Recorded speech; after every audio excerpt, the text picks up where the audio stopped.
Earlier this year, my book came out. It was named In Defense of Psychiatric Diagnoses, published by Palgrave Macmillan. Currently, it's available as hardback, but it is open access, so the whole book is available for free on a website and as a PDF. I'll put the link in the description. In this video, I'm going to outline the positions I'm responding to. A question which I have spent a lot of time thinking about and researching is whether psychiatric diagnoses are scientifically legitimate. Answering this question would hopefully show whether psychiatric diagnoses should have any role in medicine and research, and whether people should care about the psychiatric diagnoses that someone has been given. Spoiler alert, I argued that some, though not all, psychiatric diagnoses are scientifically legitimate, although that is not to claim they are particularly good science. Also, it's likely that there are equally good or better approaches in the DSM, but I think the DSM diagnoses are generally okay science which should be used alongside those alternative approaches. So what was I trying to respond to? Critics sometimes claim that psychiatric diagnoses are inventions or made up. I think they see this as incompatible with legitimate science, since scientists don't just go about inventing and making up stuff. Scientists actually discover real things. Just inventing and making up stuff has no place in science, or at least scientists can posit hypotheses, test them, and abandon them if they lack evidence. All this sounds pretty reasonable, so why don't critics think that psychiatric diagnoses are good science? I think there are three main reasons. Firstly, there is plenty of evidence that the DSM involves a decision-making process. Psychiatrists need to decide what psychiatric diagnoses to include in the DSM. For example, we could easily have a diagnostic system which did not have the diagnoses of autism or ADHD. Instead, there could just be one diagnosis which covered all the symptoms currently covered by those two diagnoses. Alternatively, there could be 4 more specific diagnoses which covered more specific groupings of symptoms than is covered by those current diagnoses. I'm not saying these will be better or worse, only that someone has to make a decision over issues like this in relation to the hundreds of diagnoses in the DSM. This does genuinely seem to be a case of deciding rather than discovering. Perhaps we can discover what symptoms and causes any particular person exhibits, but when it comes to diagnoses, there does seem to be a major role for decision making. Secondly, there is concern that psychiatric diagnoses are not things or entities. The problem is that they are too diverse, too heterogeneous. 2 different people can meet the diagnostic criteria for the same diagnosis despite having major differences in symptoms exhibited and underlying causes.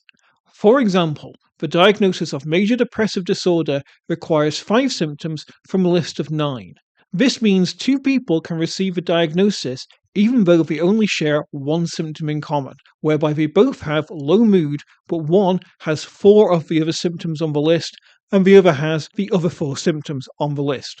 Similarly, when people announce that a gene of autism has been found, this typically means that the gene is present in, say, 1 in 50 autistic people, in contrast to only being present in, say, 1 in 200 non-autistic people.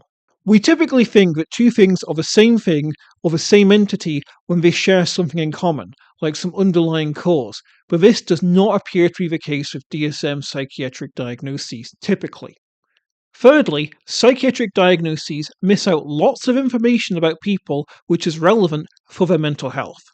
Knowing someone is autistic, ADHD, or that they have major depressive disorder does not then reveal, for example, whether they enjoy their job, their relationship with their parents, or their housing situation, but all of these can significantly influence someone's mental health. These are all real characteristics of people, but psychiatric diagnoses miss out on them. In a sense, psychiatric diagnoses are not describing actual people, or at least they only connect with actual people in a very limited way. In contrast, we typically think that science describes actual electrons and actual horses. The sheer number of things which psychiatric diagnoses miss out mean they are not proper science. These 3 concerns seem linked. Psychiatrists have to make a decision over which psychiatric diagnoses there are because psychiatric diagnoses describe very heterogeneous groupings of people and do not describe actual people. If psychiatric diagnoses did describe what's happening in reality, covering real people rather than just haphazard groupings and missing out loads of detail about them, then there would be little to no decision-making involved, or at least I think this is what the critics believe. At this point, we face 2 obvious options. We admit that these concerns are justified and admit that psychiatric diagnoses are not legitimate science. Or we show why these concerns are not correct, show that the critics of psychiatric diagnoses are wrong about these concerns, showing that psychiatric diagnoses are not based upon decision making and are real things which we correctly describe. In my book, I go for a third option. I think the critics are correct about those three concerns. You can debate if they are over exaggerating them or not, but broadly speaking, I think they give a pretty accurate description of what psychiatric diagnoses are like. So I don't think we can rescue the scientific status of psychiatric diagnoses by showing those concerns are not correct. Instead, I would need to claim that psychiatric diagnoses can be scientific even though those concerns are correct. This is what I tried to do in this book. I will just be brief about my approach here, since it's something I will likely cover in future videos. I portrayed science as involving idealized and abstract models, which I specifically understood under a neo-Kantian interpretation, but that is a topic for another time. Scientists are faced with a huge number of interacting factors at any moment, and they need to isolate the factors they are interested in and idealize and abstract away the rest. This means they produce a model that describes the factors they are interested in rather than the model describing every single factor present in the experimental setup. When building models, you need to make decisions over what factors to focus upon. Also, models cover particular systems which will be different to any other system given all the different interacting factors which can be present in one system and not present in another system. And they need to ignore many different parts of the world by abstracting and idealizing away factors that they're not interested in. When we understand science as being about model building, then it turns out that things which critics of psychiatric diagnoses see as illegitimate science actually occur in sciences outside of psychiatry. By claiming that psychiatric diagnoses are scientific models, and by claiming that things which critics see as illegitimate are actually part of building scientific models, I tried to say that psychiatric diagnoses are scientifically legitimate. That's not to say that psychiatric diagnoses are particularly good scientific models, or that they're as good as models you find in more respectable sciences, but ultimately, I still think they should count as scientific, and they can, under some situations, be considered at least alright science. One significant advantage to my approach is it can mean some psychiatric diagnoses are scientifically legitimate without also saying they are the final answer, that they found the one correct real thing out there.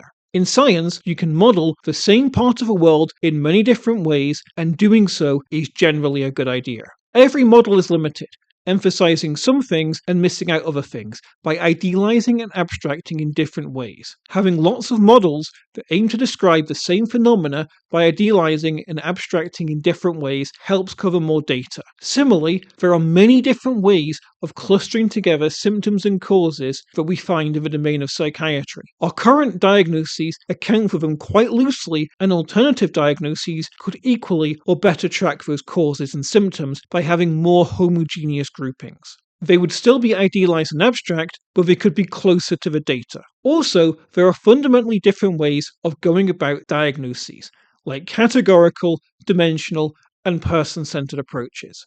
I portrayed these in the book as different types of models. So a major advantage to my approach, or at least so I think, is that I argued lots of potentially different ways of thinking about psychiatric diagnoses are legitimate, not just our current approaches. I hope that this also contributed to giving major new scientific projects like RDoC and HiTOP, Research Domain Criteria and Hierarchical Taxonomy of Psychopathology, which are intending to do away with current psychiatric diagnoses, a philosophical foundation, to show that they are also philosophically legitimate alongside the current DSM.